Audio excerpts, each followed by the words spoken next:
Maybe I should read the instruction manual? Nah.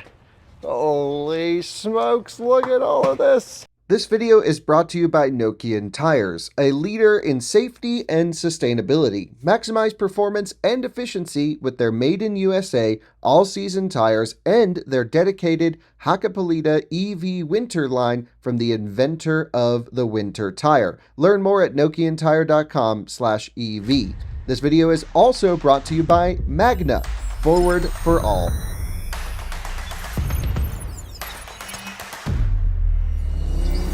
Holy smokes, guys, this is insane. Welcome to another Out of Spec Reviews video. You join me in Fort Collins, Colorado, where we have just taken delivery of this very big box. This is a whole new chapter for Out of Spec. I'm so freaking excited. I waited out in the parking lot yesterday for hours waiting for this thing to get here, and it's finally here. So in this video, what I want to do is show you what's in the box. We're going to unbox it together, go through everything, and it really kicks off our series on DC fast charging. We have been reviewing and evaluating public charging stations for years and years. And so I thought, okay, well, now it's time that we have our own charger that we can do our own tests with and understand the true costs of installation and running a charger, a very high power DC fast charger. So hopefully this is the first of many chargers to come. If one of you guys watching works for a charger company, send us out your unit. We'll install it. We'll play around with it. We'll make some videos with it. So I have to say a huge thanks to Autel right off the front. Not sponsored, but it is a review unit charger that I'm not really sure how they're ever going to get it back, but we have one and we're going to go through everything needed between installation, running costs, charge testing, etc. Kicks off the whole series. And this one, unboxing and taking a look at everything that came in the package.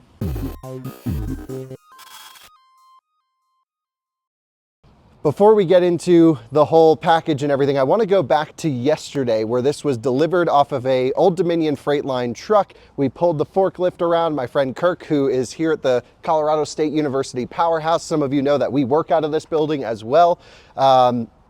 Yeah, we actually left because we were going to get another building. I know it's kind of complicated, but that fell through because we couldn't put a garage door on it. So now we're back here. So lots of questions about what was happening with the Out of Spec office. Well, we'll be back at CSU Powerhouse. So no complaints. We love it here. And you can see we have some garage space that we can use as well, which is just fantastic. So I want to go yesterday to when this charger got dropped off, show you how that process looked, getting it unloaded. Then I'm going to tell you about how we even got this charger, and then we're going to unbox it. And I am just shaking with excitement. This is everything I've dreamed about for years, having our own high-powered DC charger. And I'm going to show you how we plan to install it, where we plan to install it, how long we expect everything to take, because this is not a simple process. So we have so much to get into in this video. So kicking off the DC fast charger series, let's go watch this thing come off the truck, get unloaded, thrown in here, and then we'll unbox. Here comes Kirk sending it backwards in the Toyota forklift. That thing goes pretty good, doesn't it? And he's rolling around here to the Old Dominion truck. And so I guess this went to the Denver hub and then they just brought it up here. It's about noon. So we'll check it out. We'll get the charger loaded up and Kirk, that thing rips in reverse. So let's see how this all works. I guess we'll see it for the first time. CSU Powerhouse. Hell yeah. Dang, that thing is looking juicy. That is huge. That's one of two, and then this box is the second box. We'll unbox it. I'll show you everything, the power levels, everything you need, but I think you can get a hint. It says Autel on there. So yeah, I'll walk you through everything, but we got to get the charger off the truck. Normally when we get chargers delivered, they come as, you know, little EVSEs, the little 48 amp wall units. This thing needs a lot more than 48 amps and at a much higher voltage. Full DC fast charger right here, folks. Kirk's loading it up. Precision work here, I have to say. Truly epic. Autel EV NC plant. I wonder if this one was built in the US. I don't know. And there we go. Holy crap. Freaking crazy. Here's everything about it. Absolutely epic. And here it goes, back it in. Kurt's going slower with the package than he was before. Just looking so cool. So we have a cable management system up top is what this one says. Interesting. Okay. And damn, Alyssa, what do you think? This is freaking crazy. It's the only time you showed up for a package and signed for it. So That's right. It must be important. It's very important. Yeah, this is so cool. We're going to probably put it inside the garage and unbox it so we can see what it looks like under there. We'll do the full reveal here in a moment.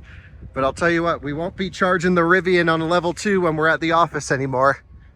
No, it would be very expensive though during the day. Yeah, that's right. We do need to figure out that. We'll get into all of why we're doing this, but it's a whole experiment on how to make DC fast charging profitable. What does it take to run a unit?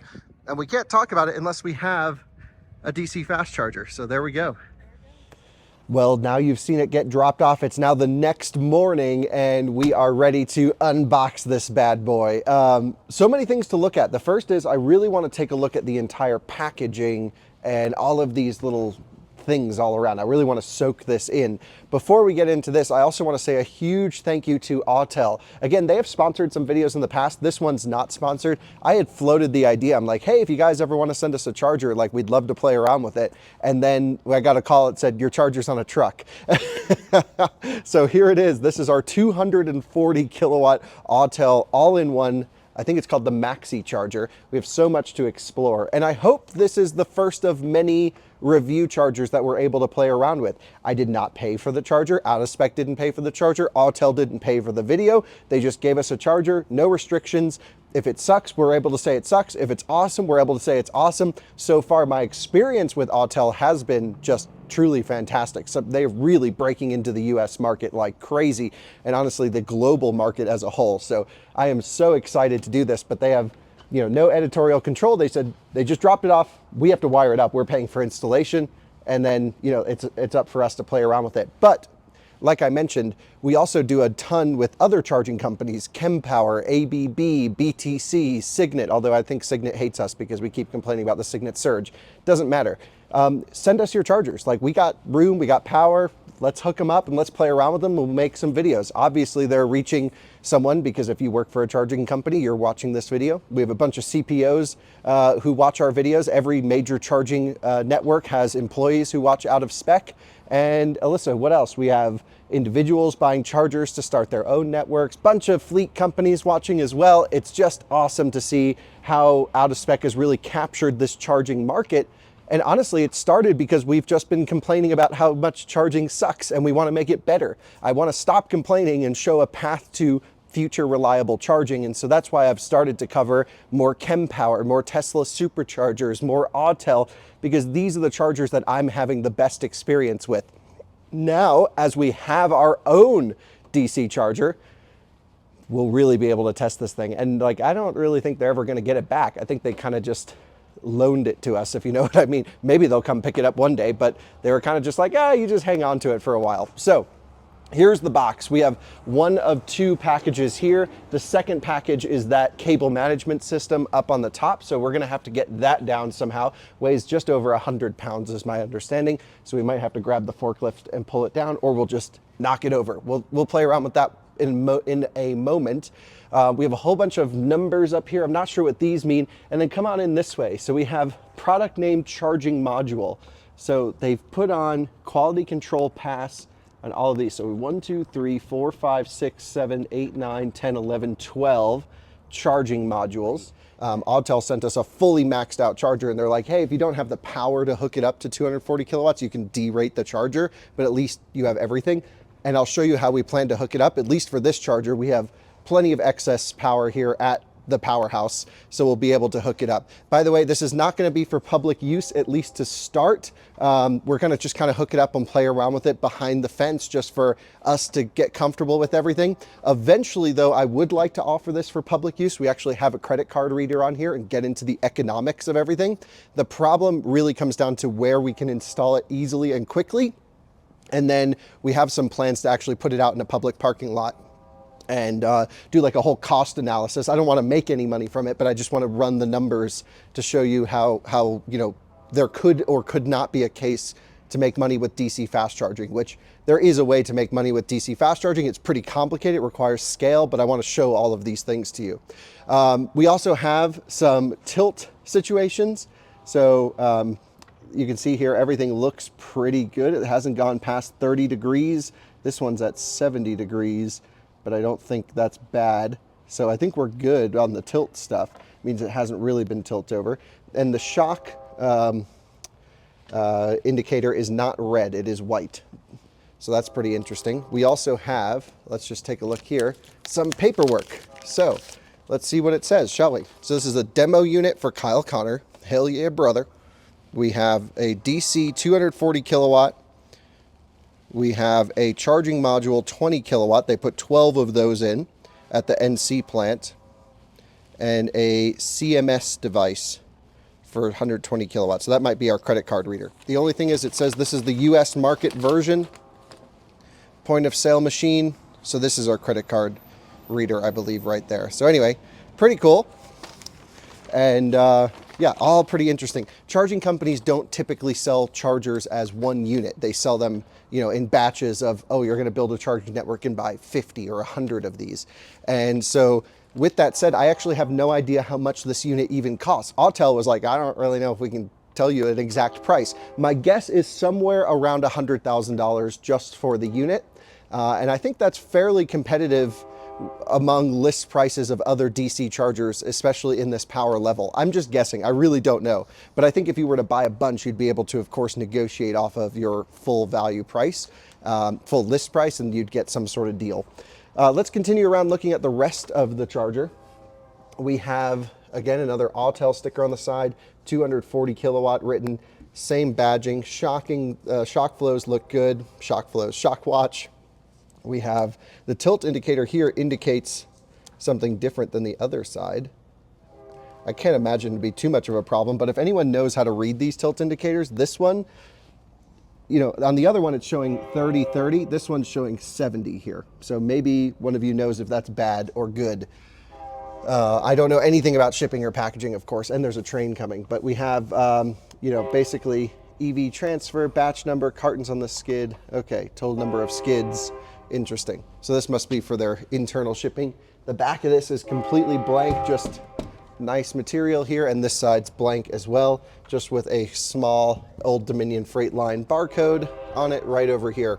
So what I'm gonna do is we need to get this package off the top, which, oh my gosh, is really freaking heavy. We might wanna grab the forklift for that.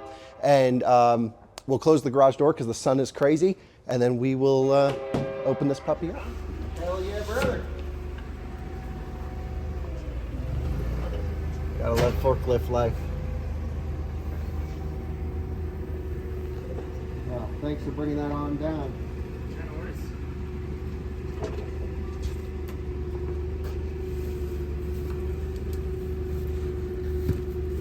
Perfect. Thanks again. So first things first, now that we have the cable management box down, we are going to open up this box. So this will be a full unboxing of the Autel DC fast charger, the MaxiCharger 240 kilowatt. Gosh, this is so freaking cool. Okay, these off to the side. So this is the cable management system. Now, before any of you ask what cables, what connections are we putting on this thing, Autel is working on their North American charging standard connection for their unit. It's just not ready quite yet. So we are doing a dual CCS charger, but we will change one of the cables as an upcoming video to the North American charging standard cable. So we'll have CCS and NACS on our charger is the plan. So, dang, this is interesting. Okay, so I don't think I've ever seen this. So this must get mounted to the back of the charger or the top of the charger. Don't really know. Wow, freaking heavy too. No cables in here. So yeah, let's take a look. So this must be the swing arm that comes out. So you have the mounting base, the main unit, and the cable bracket. This is all really juicy freaking stuff here. Let's take a look. Autel packing list. How cool is this? I've never seen anything like this. I mean, I have, but not for a charger. So this gets mounted to the top of the charger, and then the cables hang down from either side. So that'll be really fascinating to install all of this. Okay, so I don't really think there's anything we need to dig into in this box. We have some of the, yeah, so the cable holding. These things are the ones that go up and down with the cable. So you have your like minimum bend radius point there, so you don't flex the cables too hard. We have some hardware in these boxes, I imagine. Let's take a look. Yep. So some double-sided tape, some bolts, good stuff to have. Let's not lose anything. We'll put all this right back in here until we're ready to install it. So back to the cable topic. The charger is a dual output 240 kilowatt unit, which means it can do, dynamic power sharing, but also you plug two cars in that want everything. They'll basically get 120 kilowatts each. We are using REMA cables. That's what comes on these units. They're 300 amp cables that can boost to 400 amps, and it's based on temperature.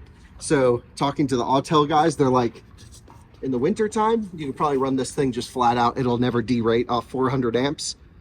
But in like a really hot summertime, especially if the charger's outside, we might come down to 300 amps. It's not the most ideal charger for doing charge curve testing for very high power vehicles, because this can't do 350 plus kilowatt output, but it is going to be perfect for all of the lower power vehicles. It can do EGMP stuff. We can do a bunch of charge testing, except for vehicles that need 500 amps. So yeah, I'm really excited to do that, because then we can put the cars in here in the winter time and do temperature controlled charge testing, which is just going to be so sick.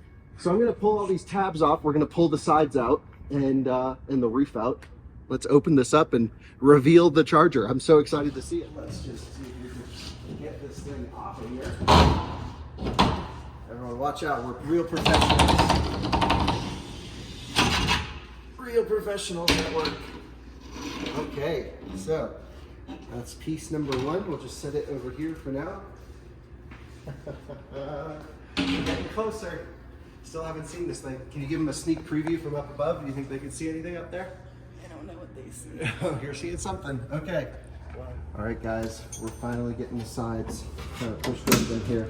Just walking my way down all of these little latches and stuff. Let's see if we can just destroy this enough to get out. This one's kind of hung up on the inside. Bring it out and around. There we go. Don't do that to your nice tools, by the way. Kyle, did you miss something here? Yeah, I remember now that there were instructions as to the order this should have gone. And it looks like we're already out of order. Yep. We did C. No, we did B first. Yeah, B, then C. Now we're doing A. I don't think it really matters. As long as everything comes off, we should be okay. How do we make this shock watch warning go red? So just even by hitting it, it's not... Well, I think... You must need a big shock for that thing. Yeah, you're... All right, we're getting close. Yes. All right, let's see if we can just kind of pop this thing off now. Ooh, dang. There it is. Holy smokes. Okay, that's insane. Our first glimpse, the out-of-spec DC fast charger, looking wild. So we'll get the rest of this unboxed, completely opened up, and take a look at this, then I'll show you where we're going to install it. All right, Alyssa, it's time to open this thing up completely. The final piece. Whoa, so cool. So thanks for moving that out of the way, and here it is. Dang, we've got a huge screen on this thing. Our two CCS ports. Again, we'll switch one to NACS. We have a NIAX payment terminal, which I think that's going to be the biggest pain in the ass of this whole thing. Setting up the NIAX situation, because they've kind of been a disaster in the EV industry. Holy smokes. Okay, well, I hope it comes with keys somewhere, because I want to open this thing up and see what's inside of it. Top hat, very nice. Professor Alyssa, or would it be recent graduate Alyssa? Maybe all the screen. Yeah, you love this part. We're going to leave the screen protector on because I don't know. It might be a few weeks until we can get it wired up, obviously. Well, I actually kind of opened the charger, so I think we have to remove this outer cover. Yeah, we can put it back over it. Oh no! Keep that on there. Okay. Wow.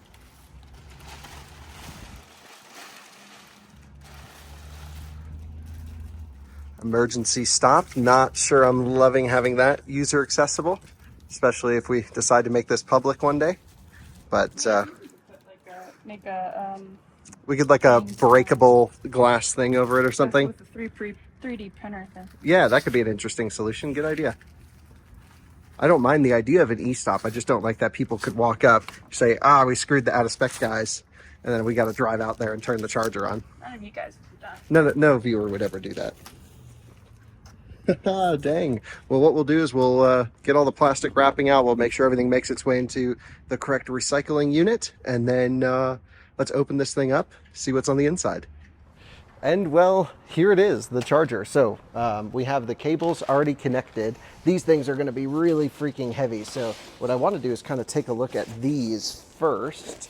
So this comes out, another trash situation.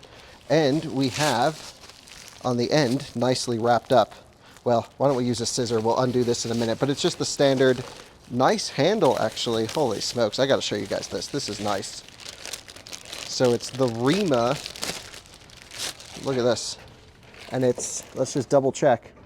Yep, 300 amp air cooled, but can boost to 400. So we can do, I don't know, what would that be, like 180 kilo? I don't even know. We have to calculate it out for each car. We have a lot of testing to do. But basically, we're going to be charger and cable limited for a lot of the high power cars, of course. But cars like the Bolt, cars like your e-tron, cars like EGMP stuff, we'll be able to charge at full power on this unit, which I'm really looking forward to. So we'll kind of be gentle with the cables. The charger also has some other components in this. It was in the port A for CCS. This is so freaking crazy, isn't it? It's just surreal that we have a freaking DC charger. Man, I love these things. It's so cool. We have two cables. They feel pretty cheap, if I'm honest, or two cables. What are these things? Keys. So is this already unlocked? No. So I imagine this is the key for this. Yes, open. Oh boy. Maybe I should read the instruction manual? Nah. Holy smokes, look at all of this. What the heck? Wow, this is beautiful, first of all. So we have some meters in here that are going out to the cable. That's super cool. Some power electronics. We have our main breaker. Damn, this is a juicy breaker. Look at that thing. We have where our power feed comes in, our 3-phase in. And we'll show everyone how we're planning on wiring it up. We have some cooling fans and logic for the screen on this side is my understanding. And just everything is so nicely packed in there. There's also, so this locks the door in, that's nice, so now the wind won't blow it over. Love that feature. I've only seen this when I did an interview with John Thomas. Remember that, Alyssa? Yeah. We did one at the auto show. So open here, and then I have to pull down on that tab. And then we have access to the side bits. And so I believe the air filters for the air cooling are in here on the side. So we're going to need to make sure we maintain those and replace air filters as needed. You can see where the cable comes in, some of the communication lines for the cables up in there. We have our power modules are on, trying to think, are these the actual power modules or are they on the other side? These look like the power modules. Let's look on the other side though. So to open up this side, we'll go up for open, pull that one, and we have the cable here, of course, so let's just move this out of the way slightly. Would you be able to push that open, Alyssa? There might be a release on the ground as well.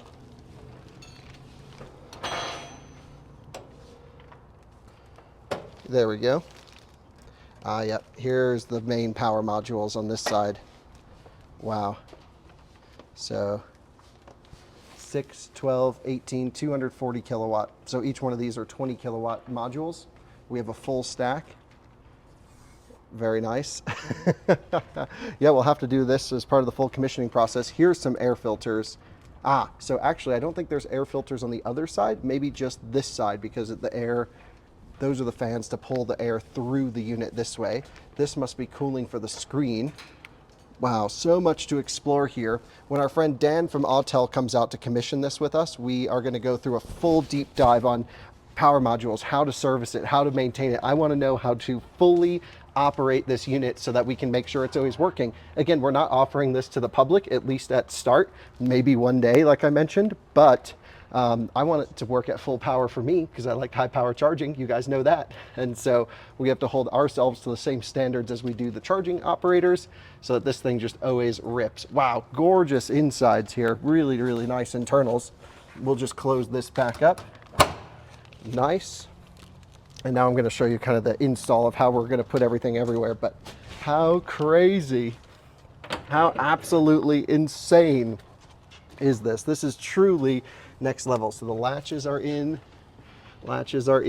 This one will hit to, if we push the door closed harder. Don't peel everything, Alyssa.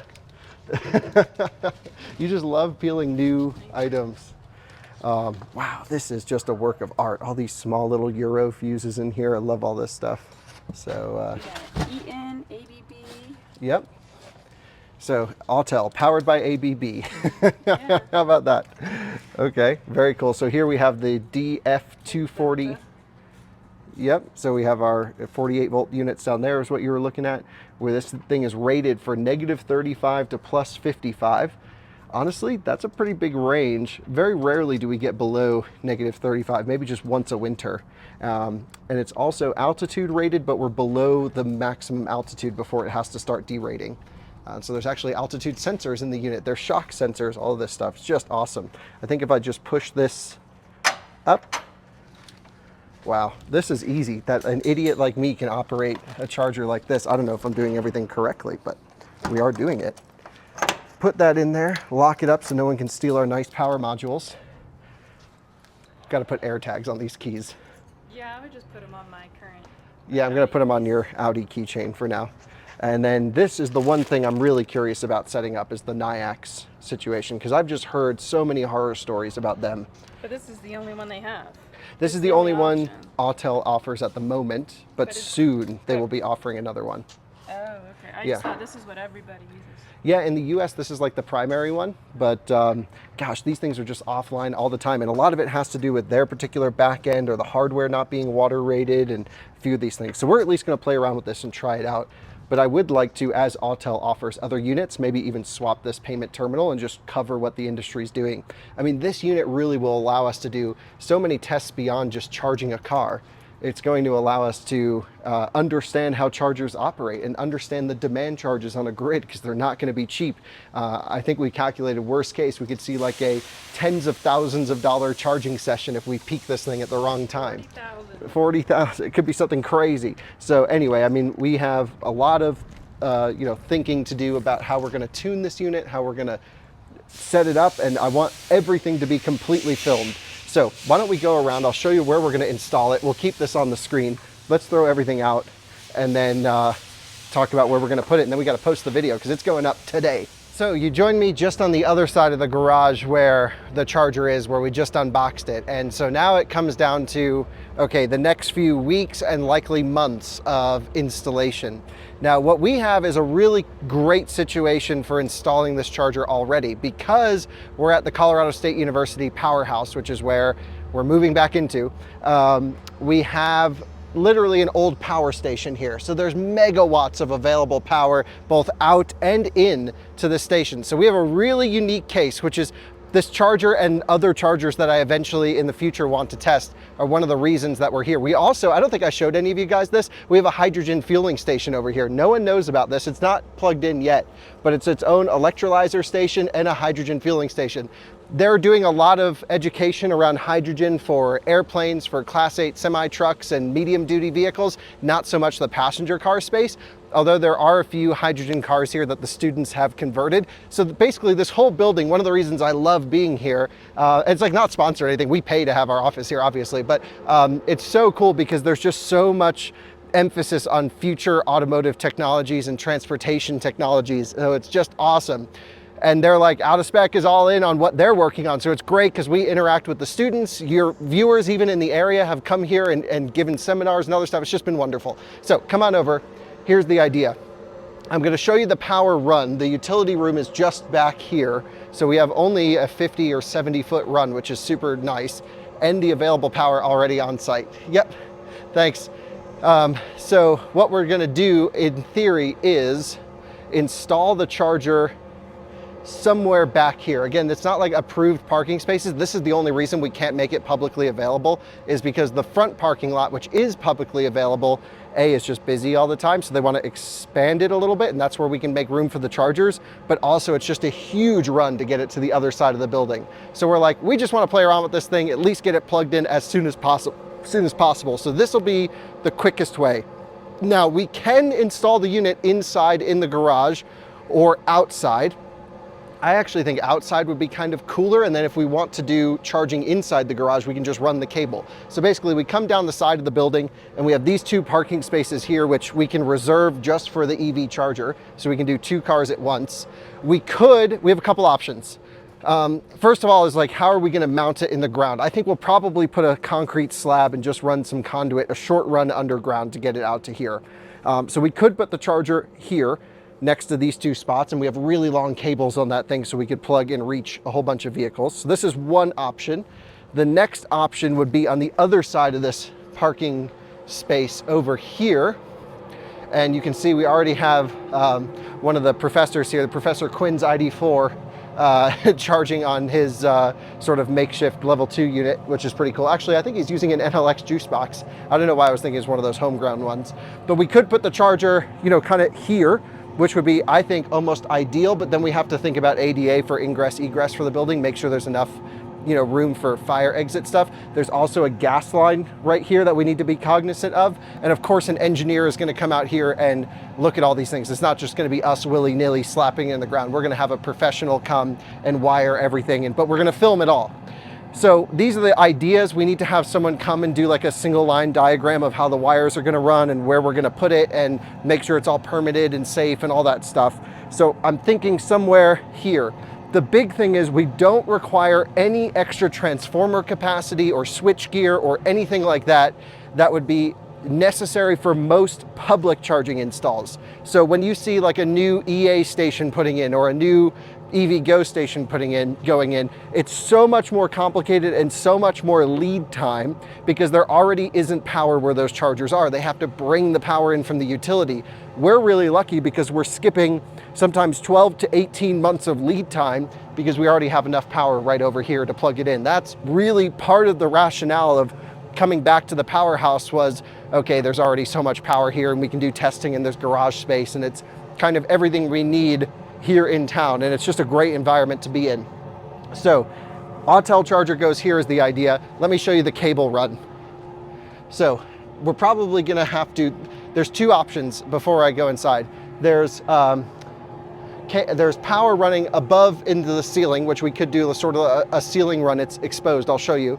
Or most likely is from the actual input power to the building, there's a crawl space. We'd run it out the crawl space, do a bit of an underground trench and bring it here on a concrete slab and make that the install. That's what we're thinking at the moment, but come on in. I mean, in theory, if we wanted to be super sketchy and just plug it in, we could keep the charger on the wooden pallet and just strap it down. But I think we should do, especially because this is a school and like there's people around. We should just always do it the right way. We should just do it the right way, especially because we're putting it on YouTube. So don't do it the out of spec way. So actually, yeah, so here's Professor Quinn's juice box that he's got wired up, super cool. There's a panel here. This is, we can't grab power from here. This is a 208 panel. So come join me this way. Again, we could go underneath or above. You'll see these conduit running all over the buildings. There's a lot of high power in this building running through everything. But if we come to the other side of this air chamber, I don't think we've ever shown anyone in here before. Maybe we have. So let's take a look in here. says no entry. Anyway, we're in. So here's the input power. This thing is freaking crazy too, all this switchgear. So here we have our main feed from the grid, and then you can see we're at 486 volts, 86 amps. The building's using 70 kilowatts right now.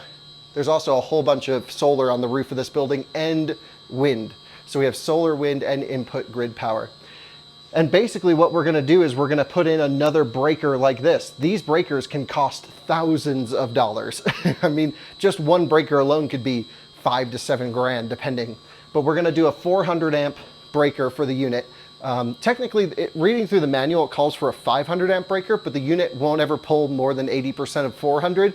So I called up Autel and they're like, yeah, 400 should be fine.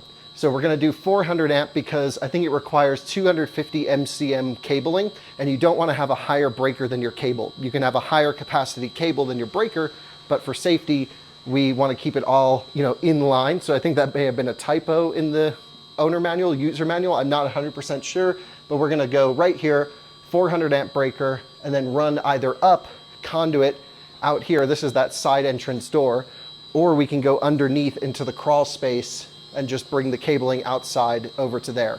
So just some juicy fire equipment in here and everything else. It's pretty insane, all of this, of course. But so basically the idea is breaker in, 3-phase out to the charger, charger connected to Rivian charge truck. Seems simple.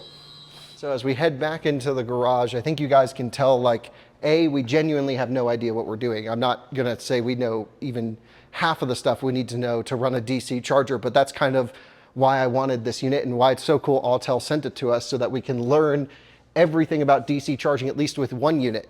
And eventually, if ChemPower wants to send us one or ABB send us one, we'll just throw them around, honestly, out in the parking lot. We'll try and time that with the expansion. And we can talk about what it takes to run a multi-DC charger site one day in the future. But let's start small. Let's start with one unit. It's a really nice all-in-one charger. It's not like we need to have a charger with a run to a dispenser to output for just one unit. This is great. Certainly I love those big charging sites with site level power distribution and load sharing across the entire site. We're talking huge dollars for installation on something like that, and millions of dollars worth of equipment if we start thinking about that Zusmarshausen site that I love in Germany so much. We're starting, I don't want to say small because 240 kilowatts is crazy. I think we have the highest power charger on all of YouTube, which is super sick. I just can't get over the fact that we have this thing. But in the context of public EV charging, this is a really small piece right here. So that's what we want to do. We want to learn everything we can about a small DC site, have fun charging cars, testing cars. Partially the other thing I think Autel wants to do with this, which I'm super excited about, is you guys know we're up here in Colorado. There's a ton of automakers doing high altitude testing up here. Even for EVs, there's thermal systems and HVAC systems that need high altitude calibration. They could bring their vehicles by, especially if we have it in the back, so we could have prototypes come here and talk about the interoperability between Autel and their vehicles. So we'd be offering this as a testing site. We're not going to charge anything for that. It's just cool. And maybe even some of those, especially startup automakers, will let us film that process of tuning the charger to the car and making sure everything works and sniffing all the communications. And man, there's so much to get into this with, because we're also going to have access to all of the back end and sort of data off the charger, so we can see what modules are doing what, look at the temperatures, look at the service requirements. I cannot wait. I hope you guys are just as excited as I am. This is going to be a multi-year long series, no question, just to get this thing installed. I don't know how long it's going to be. I mean, talking to Kirk here, who runs the facility, he's a friend of mine. He's like, oh, we'll have this thing wired up in 3 weeks. I'm like, Kirk, that would be amazing, but I doubt that's possible. But I think the process generally from here going forwards is, this is going to stay here in storage for some time. We have to have an electrician come, make diagrams, get everything permitted with the city, make sure we're all safe, we're all good. Then what we'll do is we have to order the breaker, which sometimes have a lead time, although probably not, but we have to order that. We need to get all of the materials for the electrical run. We need to get someone to put in the concrete slab, or maybe we'll come up with a better solution. I just think it's probably not the safest to have it on this wooden pallet with everyone charging. I really think we should do a hard install, even if it is temporary for a year or two. I would feel better by having it in concrete. And yeah, then basically we flip the switch because there's no transformer stuff. Then we need to figure out the demand profile of Fort Collins utility and then the rest of the building and how we're going to isolate this, because of course I have to pay for the electricity that's being used out of this unit. And then it becomes a question of, okay, are we going to allow students and faculty to charge in this charger? I hope yes. And then the other question is, are we even able to open it up to the public back here? My guess is no. But like, if you're a friend coming to visit, like, yeah, we'll plug it in, why not? But I think it's going to be locked probably with a password or an NFC card or something where no one can just roll up to it and charge. Not that I don't want you to, it's just that's not a public space back there. And I really want to get it into a public space as soon as possible, but to get it wired up the fastest, of course, we had to put it in a non-public space. This was just the least barrier to entry for us to plug this thing in to start filming. It's not ideal, but it's a start. And holy smokes, I'm just totally like shaking. I'm so excited. Anyway, Alyssa, do you have some thoughts? I'll hand the mic over to you. You can just share what you're thinking. This is crazy. Okay, thank you. It is crazy, yes. And so, yeah, I just can't imagine, like, we really need to make sure this thing doesn't pull peak load at the hottest part of the day, because that could be thousands and thousands and thousands of dollars, especially if we add more chargers to it. So I'm just totally so excited. We have to get this video up on YouTube. I promise you, every last dollar, every last penny that goes into this project, I will let you know. I'm going to try and get a figure from Autel as to how much this charger costs. Again, it was just loaned to us, so kind of what I talked to them about was like, maybe as new units come out, they can just bring another one and we'll exchange it for a next generation or something like that. Or they can just come take it back, but I don't really want to package this thing back up. So that was a pain to just unbox it. But yeah, just absolutely insane. I don't know what the future holds. I have so many questions, as I'm sure you guys do as well, but I can't thank Autel enough for sending us this. Of course, the agreement is we can say whatever we want about the charger. I'm going to show you everything that happens if it breaks. We're of course going to show that and then talk about the repair process. This is in no way to say Autel said, oh, you can only say good things about our charger. This is, in theory, the first ever DC fast charger review unit in history. Like, you know how we get review cars all the time? I think this is the first ever review DC fast charger. So I'm so excited we're breaking into a new space. And this is just freaking epic. I'm so pumped. So thank you guys for watching. Please follow along. Again, I know you'll be asking for updates. I can't guarantee the speed of this project, but I promise you I'll be showing you everything that happens. Thanks for watching. See you in another one soon. Bye-bye. Actually, some of you guys may find this interesting. We have some of the e-bikes that we have on test for the Out of Spec Scoots channel, where students can ride them and then submit a little report about their riding impressions. But this is cool. I told you that there was a hydrogen converted vehicle, and here's one that they did for the Eco Car Challenge. And yeah, this was one of them that was converted, sponsored by GM back then. A little electric tuk-tuk situation, which is really cool. This whole building is about reducing carbon emissions into the atmosphere, and it's just an amazing environment. I think we made the wrong decision even trying to leave, not now that we're back. But take a look at all this. You can see here, we're only making, because it's pretty cloudy, 4 kilowatts of solar, 6 kilowatts for the EV chargers that are out there. So there must just be one car plugged in, or 2 cars. I think there's 2 cars plugged in, but one must have completed, because it would pull 6 each. And basically, this is our full load right here. That's the equivalent load of a non-lead building. However, as soon as we turn on the charger, and that's going to be the crazy cost that we need to tune it so it doesn't just completely spike the power energy stuff. It's going to be so interesting looking at all this.